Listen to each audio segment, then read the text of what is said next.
All right. We are back with another episode of the Real Estate Investing Club. Today we have Ava Benesocky with us from CPI Capital. Ava is another multifamily master out there right now, currently in Vancouver, but it sounds like she's moving to Florida, going the other way. Ava, I'm super excited to jump into this. Thank you very much for hopping on the show. Well, thanks for having me, Gabe. I'm very excited to talk shop with you. Absolutely. I told you before we got on here, we like stories. We like to hear how people got to where they are today. I know you got a good one, so why don't we jump way back to the beginning? How'd you get started in real estate? Awesome. So my parents were both accountants. They never Mm, invested in real estate. They never had any interest in real estate. So I have a very interesting story about how I got interested in real estate. I always wanted to be a realtor, like right out of high school, but I was too young when I graduated high school at 17. So I waited a little bit until I was 22 years old, and then I actually okay. ended up getting my residential real estate license at the age of 22. Okay. I grew up in a very small kind of city. Everybody knew, liked, and trusted me there. So I dove into real estate and actually became quite successful at a young age. So I kind of started my career there, was doing quite well. But I'm like, you know what? The world has more out there for me. I'm going to move to the big city, Vancouver City, which is actually the province next to Alberta where I grew up. So I came out to Vancouver, and my plan was to become a top performing agent here. The world works in quite mysterious ways, and I ended up meeting my business partner, August Beniaz, who's the other co-founder of CPI Capital. And we kind of joined forces. He was a successful developer here in Vancouver. And let's just say we found out about the syndication model. We got really excited about it. And we looked at each other and said, why the heck are we doing real estate here in Canada? The numbers do not make sense here in Canada. Rent to value ratios are very low. Cap rates are very compressed here. Yeah. And that's really where we started our journey. And I pivoted from being a residential realtor, pivoted right into real estate private equity. And, time flies. It was probably about 3.5 years ago. And that's when we came together and formed CPI Capital. And our mandate's really to partner with limited partners as our passive investors to acquire institutional multifamily assets throughout the Sunbelt states. But as you mentioned when you were first introducing me there, we're going to have more of a focus on the Florida market. We actually are moving to Florida, way across the world from Vancouver. So we're going to be joining A you little in bit there. sunnier there. Yeah, exactly. We're going to be joining you guys there in the U.S. Nice. I love it. Well, hey, man, parents that are accountants, I know they weren't in real estate, but accounting, that is a good background to kind of come from. I'm sure you kind of came into the real estate sphere with a little bit more nuanced idea of how to underwrite these properties. That is so funny you say that. I wanted nothing to do with it. Don't I'm show me like, these mom and numbers. dad, I don't want it. yeah, take my books. I want nothing to do with numbers. And hey, Gabe, sorry, can we pause for 1 second? Yeah, yeah. So All right, we are back. With live podcasts, live-ish. It's not quite live, but we like to roll with the punches. There was a little bit of a wardrobe malfunction. We're back in it. Ava was talking about her parents. They were accountants, but you did not want to be an accountant. You didn't like those numbers. Totally understandable. How did that help you at all getting into your brokerage career? you know what? Actually, I was opposite from my parents again. And what I realized when I started my company, it's like focus on the things that you're very good at and just hire on everybody else to come in and fill the spots where you're not so good at. So that's really what we had to do here to build and scale and grow and everything else. Nice. I like it. Yeah. So you met your partner in Vancouver, and you guys decided to focus in on multifamily. Walk me through, there's a ton of different asset classes in real estate, which is one of the reasons I love it so much. Walk me through the thought process that you guys kind of went through to arrive at multifamily, and then also how you guys chose to move away from Canada, even though you guys are based there and going to Florida. Yeah, well, one of the things that really got us excited from day one was, you're pretty much a negative cash flow here in Vancouver, especially when you're dealing with multifamily. On a single family home, you're looking at buying a property for, let's say, $800,000. You're renting it out for maybe $2,500 a month. You know what I'm saying? So it's really, really not the best investment, but it is for capital appreciation. So a lot of people that invest here, they're looking at it with that mindset. But we thought, hey, this is, Canadians are very happy with a 6% average annualized return, 6 to 7. I mean, Pretty if you're low. talking anything plus 10, it's very exciting. So we thought, hey, we could help a lot of people in Canada by setting up a streamlined, efficient, tax efficient investment process, so they can actually get their hands on U.S. real estate, be relieved from all the pain points that Canadians have when investing across borders, because there's a lot of them. Yeah. So what we did was we're like, you know what, let's do this. Let's start here in Canada and create a total investment process. And we did that. And it all started off with educating Canadian investors about, how to access multifamily in the US, that there is going to be cash flow. There's going to be these great returns, 15+%. Our biggest pain point from day one was really that Canadians thought it was too good to be true, until we started closing on deals. Then it really got people excited. People started talking. We started speaking on platforms all across Canada, all across the US, and really started creating a big buzz. And that's where our investor community started growing. We started growing our database for a good year before we actually closed on our first institutional multifamily asset. Okay. Because we're really focused on that 150 plus doors. We're really focused on that garden style, resort style, has the fitness center, has the pools, has that on-site office. And that's what we educated for probably, again, a good over maybe about a year, and got investors excited and said, hey, if we bring a deal to the table, would you be willing to invest? And investors, we had quite the database in our personal residential, but it was about changing their mindset from being active investors really to, giving a $50,000 check, $100,000 check to be a passive investor alongside us. Yeah. So we really had to work on building that trust with investors before closing on our first deal. Yep. Makes sense. So it's interesting that you guys chose to jump, feet first, head in, whatever the phrase you want to use, right into the 150 plus door sector of multifamily, because that's usually where most people, they start smaller and then they work their way up to the larger deals, because that's where you're dealing with institutional buyers out there and you're going to be seeing the lower cap rates. Why did you guys choose to focus in on those bigger assets that generally have less upside, but more net gain once you're talking about increasing the cap rate by even 1%? When we started, our business model was always to go after those institutional deals, but realistically, we're like, we can't do this on our own, right? Mm-hmm. So we're in Canada. We're not boots on the ground yet in the regions we want to be in the US. So we did it a different way. We actually started off by partnering with an experienced operator and bringing on a large portion of capital to that deal and learning the ropes as we moved along. So that way we can... I'm going to jump in here because I like what you said there. We've talked about, so I've had, other syndicators on, and I've always said, if you guys want to learn an asset or learn a specific type of an asset, a specific way to do a deal, anything like that, jump in and invest in somebody else's project. That's the best way to learn how they're doing it. Somebody who's already going through the ropes. So it sounds like that's what you guys did. Love to hear that. Sorry, keep going. Yeah, no, absolutely. I think that's the best way to learn. People, they want to do it by themselves and then everything falls apart, right? You want to do it with somebody who's done it, closed on deals, made a successful business plan, and really followed their lead. Because from day one, we always wanted to be an operational real estate private equity firm. We never wanted to be capital raisers, or, we're not in the business of raising capital, but we never wanted to just come on as that portion of the GP, right? Because if you look at the GP side of things, it's kind of like a pie, right? You have the acquisition, where you find the deal, you have the relationships with brokers and so forth. Then you have the asset management, where you're managing the deal throughout the holds. And then you really have that capital raise part. So we really became really strong at that capital raise part because we knew, hey, listen, when we have enough money where we can press a button and raise the capital for our own deals, at that point, we're going to have grown our team with our own acquisition director and our own asset manager and so forth. But realistically, you have to start somewhere and you want to learn from the best and grow your systems and processes so that everything goes smooth when you do plan on taking on your own asset. Nice. Yeah, I love it. So I told you before, it's a short podcast, but there's so much we can get into. There are two questions I want to ask before we move on.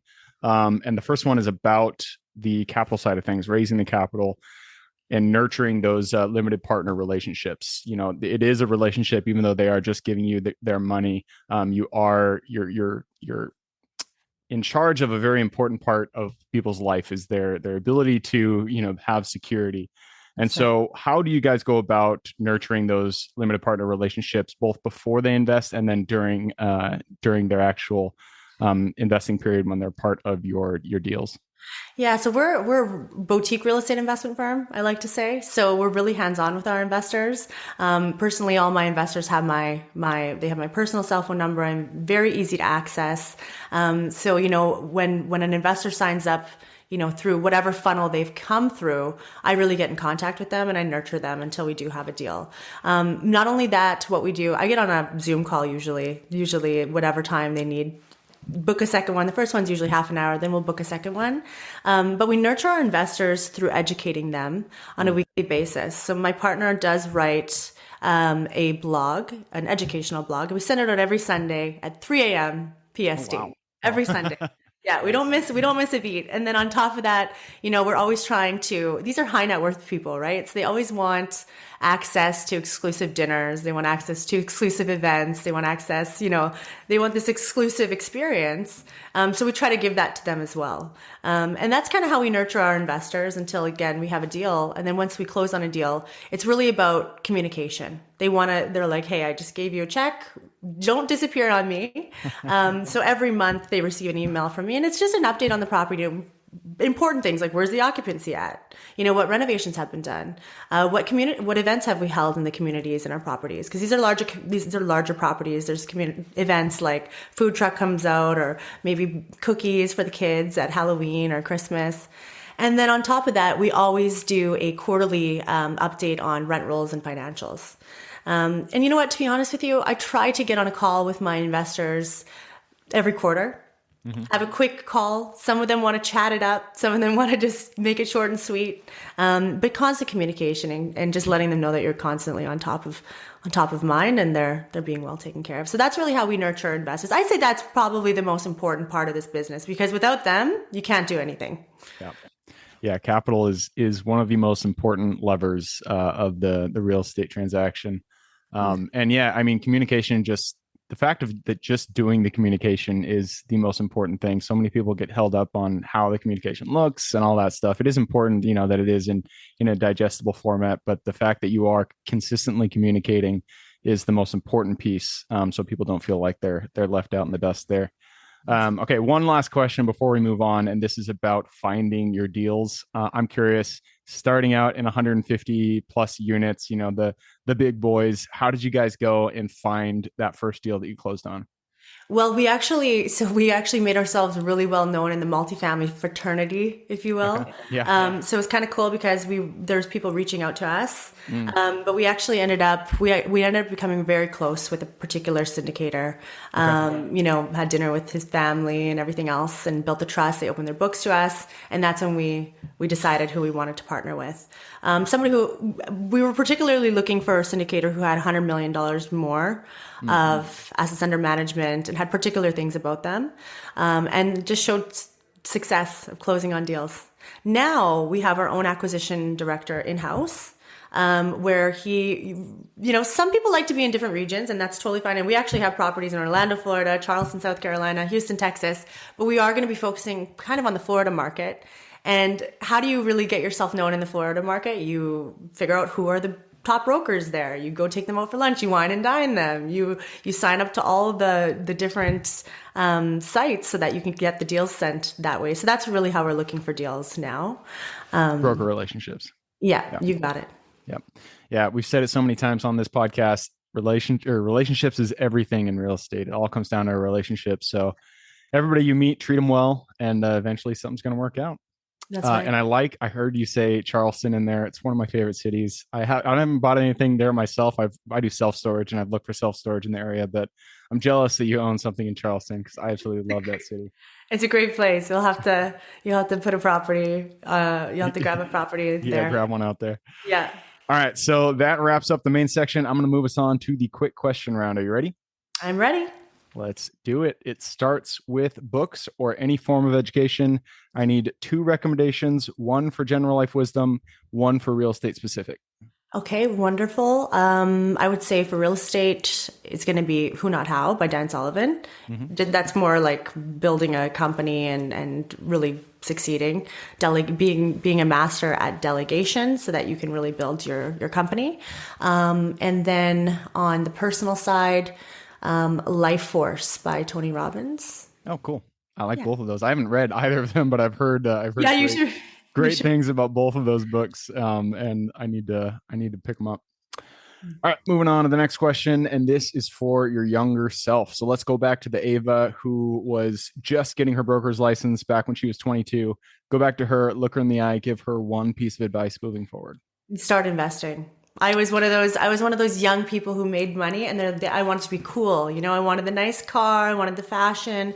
I never invested. I didn't. It wasn't until my later 20s where I'm like, I really understand it and started learning about investing and how it could change your life around. So, if I could go back, that would be my advice, without a doubt. I am going to start keeping track of how many people come on here. I ask that same question and they all say, I wish I started earlier. So if Mm. there's anybody out there who is early 20s, you guys are just getting your first job, start now. Just go out, get yourself a deal done. You're not going to regret it once you're 36 like I am and you got some years behind you. So start investing today. I'm going to move us on to the next one. And this is about your business. Businesses are run by the people who work with us. So, what are the first three positions you hired, and would you hire it in a different order if you did it today? Okay. So a personal assistant, Mm. that was the first one, just to take off some of the weight. And then we hired on an acquisition director, which is great. I wouldn't say we hired on an acquisition director. We had somebody come on and partner with us. So it's a little bit different from hiring. And then the third person is investor relations to come on and take on some of those leads so that people that come through the funnel, they are taken care of.